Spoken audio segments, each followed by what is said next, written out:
নমস্কাৰ প্ৰিয় শ্ৰোতাসকল, সকলোলৈ স্বাগতম। ধাৰাবাহিক উপন্যাস পাঠ অনুষ্ঠানত আমি পাঠ কৰি আছোঁ হোমেন বৰগোহাঞিদেৱৰ কালজয়ী উপন্যাস হালধীয়া চৰায়ে বাও ধান খায়। এয়া ত্ৰয়োদশ খণ্ড।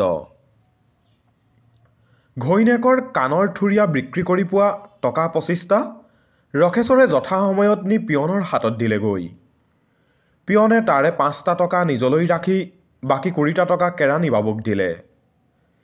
কেৰাণী বাবুৱে ৰখেশ্বৰক টেবুলৰ কাষত এঘণ্টামান সময় থিয় কৰাই থৈ কপালৰ গাঁঠি থোপ খুৱাই ফাইল লুটিয়াই বগৰাই চাবলৈ ধৰিলে। তেওঁৰ মুখৰ ভাৱভংগী দেখি ৰখেশ্বৰৰ মনত অকণো সন্দেহ নৰল যে তাক অনুগ্ৰহ কৰিবলৈ গৈ কেৰাণী বাবুৰে সংসাৰত আগে পিছে কোনেও নকৰা টান কাম এটা কৰিব লগা হৈছে। কেৰাণী বাবুৰ প্ৰতি কৃতজ্ঞতাৰ সহানুভূতিত তাৰ মনটো উঠলি উঠিল। কিন্তু ইমানখিনি চিন্তা কৰিও কেৰাণী বাবুৱে কোনো এটা সিদ্ধান্তত উপনীত হ'ব নোৱাৰিলে। প্ৰায় 1 ঘণ্টামান সময়ৰ নীৰৱতা ভংগ কৰি তেওঁ ৰখেশ্বৰৰ মুখলৈ চাই মাত লগালে, যোৱাচোন, দৌৰ মাৰি তামোল এখন আৰু চিগাৰেট এটা লৈ আহাগৈ। মই ইতিমধ্যে হাকিমৰ লগতো পৰামৰ্শ এটা কৰি চাওঁ। ৰখেশ্বৰে আশা কৰি আছিল যে কেৰাণী বাবুৱে মুখ খোলাৰ লগে লগে সি মোকৰ্দমাৰ তাৰিখটো জানিবলৈ পাব। সি কিছু হতাশ হ'ল। অভিজ্ঞতাৰ পৰা তাৰ এই শিক্ষাই হ'ল যে কেৰাণী বাবুৱে যিমানবাৰ মুখ খোলে সিমানবাৰেই তেওঁৰ মুখত কিবা এটা টোপ ভৰাই দিবই লাগে। তথাপি এই ৰক্ষা যে আজিও একো এটা সিদ্ধান্ত নহ'ব বুলি তেওঁ কোৱা নাই। পাণ চিগাৰেট কিনিবলৈ বুলি ৰখেশ্বৰ ওলাই গ'ল। তামোল আৰু চিগাৰেট লৈ ৰখেশ্বৰ ঘূৰি আহে মানে কেৰাণী বাবুৱেও হাকিমৰ লগত পৰামৰ্শ কৰি তেওঁৰ কোঠালৈ ঘূৰি আহিছে। ৰখেশ্বৰৰ হাতৰ পৰা তামোলখন লৈ কেৰাণী বাবুৰে মুখত ভৰালে আৰু চকু মুদি মুদি পাগুলি পাগুলি তামোলখনৰ পাগ উঠাবলৈ চেষ্টা কৰিলে। কেৰাণী বাবুৰ মুখৰ লাখ টকা দামী কথাষাৰ শুনিবলৈ নীৰৱে অপেক্ষা কৰি থকাৰ বাহিৰে ৰখেশ্বৰৰ কৰিবলৈ একো কাম নাই, ভাবিবলৈ একো কথা নাই। কেৰাণী বাবুৱেনো কি সিদ্ধান্ত দিয়ে সেই চিন্তাতে তাৰ বুকুখনে ধান বান্ধিবলৈ আৰম্ভ কৰিলে। এই এটা মাত্ৰ সিদ্ধান্তই তাৰ জীৱনৰ গতি বহু পৰিমাণে সলনি কৰি দিব পাৰে। কিন্তু তাৰ সন্মুখত বহি নিশ্চিত মনেৰে পাগলি থকা গৰুৰ দৰে চকু মুদি মুদি তামোল পাগলি থকা এই মানুহটোৱে এবাৰো সেই কথাটো চিন্তা কৰিবলৈ বা অনুভৱ কৰিবলৈ চেষ্টা কৰিছেনে? এবাৰো সি চিন্তা কৰিছেনে যে এঘণ্টাতকৈও বেছি সময় একে ঠাইতে থিয় হৈ থাকি থাকি ৰখেশ্বৰৰ ভৰিৰ বিষুটো উঠিব পাৰে? সি এবাৰো চিন্তা কৰিছেনে 25টা টকা যোগাৰ কৰিবলৈ গৈ ৰখেশ্বৰৰ সংসাৰত কি সৰ্বনাশ ঘটি গৈছে? হঠাৎ এবাৰ ৰখেশ্বৰৰ অনুভৱ হ'ল যে কেৰাণী বাবুৱে কোনোদিন তাক মানুহৰ চকুৰে চোৱা নাই। আনকি তাৰ মুখৰ ফালে এবাৰো চকু মেলি চাবলৈকো তেওঁ কোনো প্ৰয়োজন দেখা নাই। দুচিন্তা, ভোক পিয়াহ আৰু দীৰ্ঘ প্ৰতীক্ষাৰ ক্লান্তিত ৰখেশ্বৰৰ মূৰটো হঠাৎ খঙত জ্বলি উঠিল। সেই মুহূৰ্ততে কেৰাণী বাবুৱে চকু মেলি চোৱা হ'লে দেখিলেহেঁতেন যে নৰহত্যা কৰিবলৈ উদ্যত হোৱা মানুহৰ দৰে ৰখেশ্বৰৰ মুখখন এটা সিংহস্ত উত্তেজনাত বিকৃত হৈ উঠিছে। কিন্তু ৰখেশ্বৰৰ সেই উত্তেজনা বেছি পৰ স্থায়ী নহ'ল। খন্তেকতে সি নিজকে চম্ভালি লৈ পুনৰ শান্তভাৱে অপেক্ষা কৰিবলৈ ধৰিলে। যেন তেনেকৈ অপেক্ষা কৰি থকাই তাৰ একমাত্ৰ ভৱিষ্যত।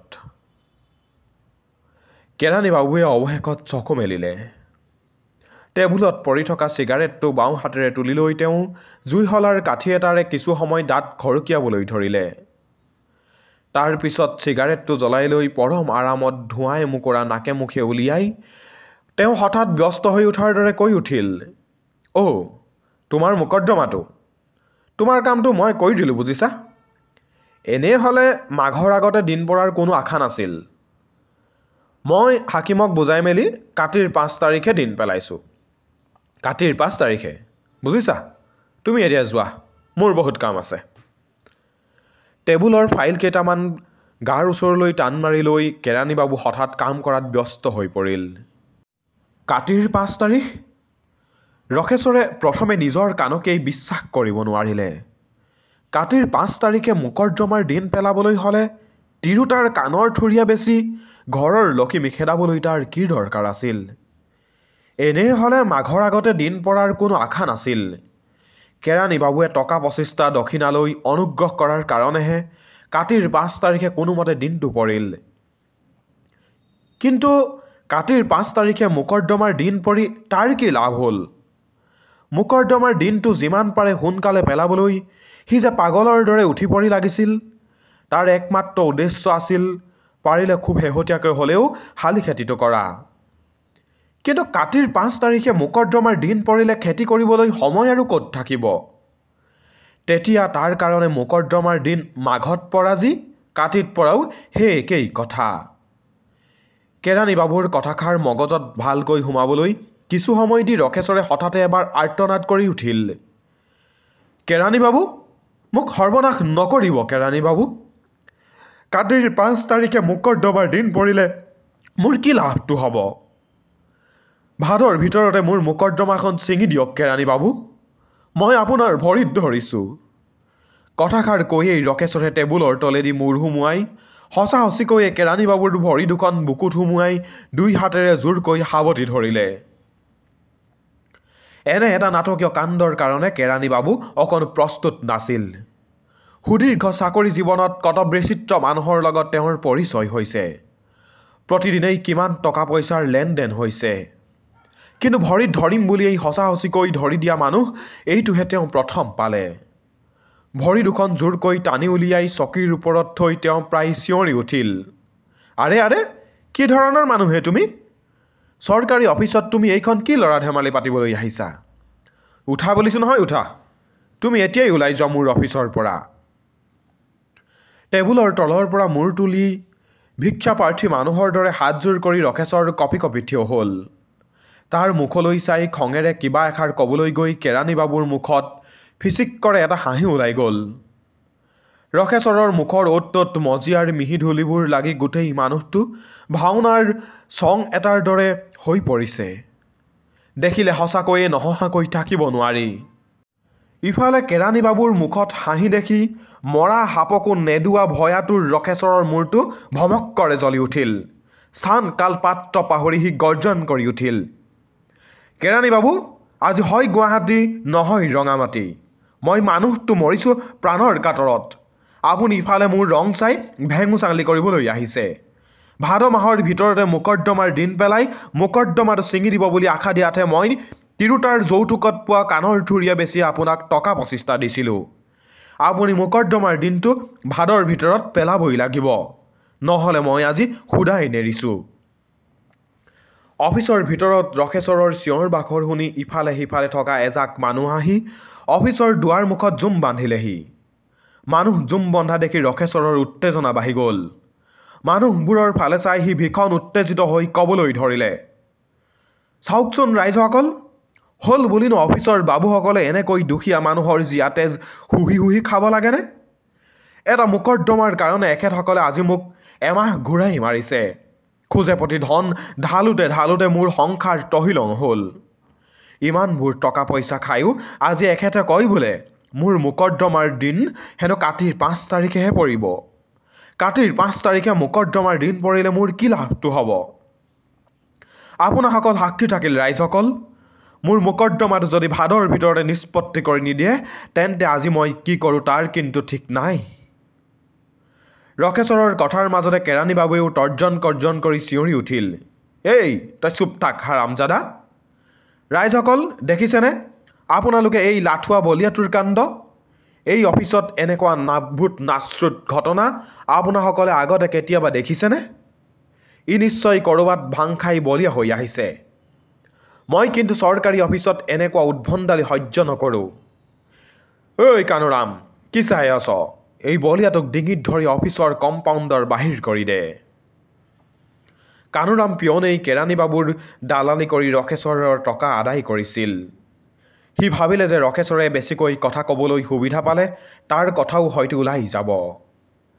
কেৰাণী বাবুৰ হুকুম পোৱা মাত্ৰকতে সি 2 হাতেৰে ৰকেশৰৰ ডিঙিত ধৰি তাক বাহিৰলৈ উলিয়াই লৈ গ'ল। ৰকেশৰে চিঞৰি চিঞৰি কিবা ক'বলৈ চেষ্টা কৰিছিল। পিয়নে জোৰকৈ চৰ ভুকু কেইটামান মাৰি তাৰ মুখৰ পৰা ভালকৈ কথা ওলাব নোৱাৰা কৰি দিলে। অফিচৰ দুৱাৰ মুখত জুম বন্ধা মানুহবোৰৰ ভিতৰত বেছিভাগেই আছিল মণ্ডল কানুনগো সকলোৱে এই পাপৰ ধনৰ অংশীদাৰ। বাহিৰা মানুহ যি 2-4জন আছিল তেওঁলোকো আছিল মণ্ডল কানুনগো আৰু কেৰাণী বাবুৰ কৃপা প্ৰাৰ্থী।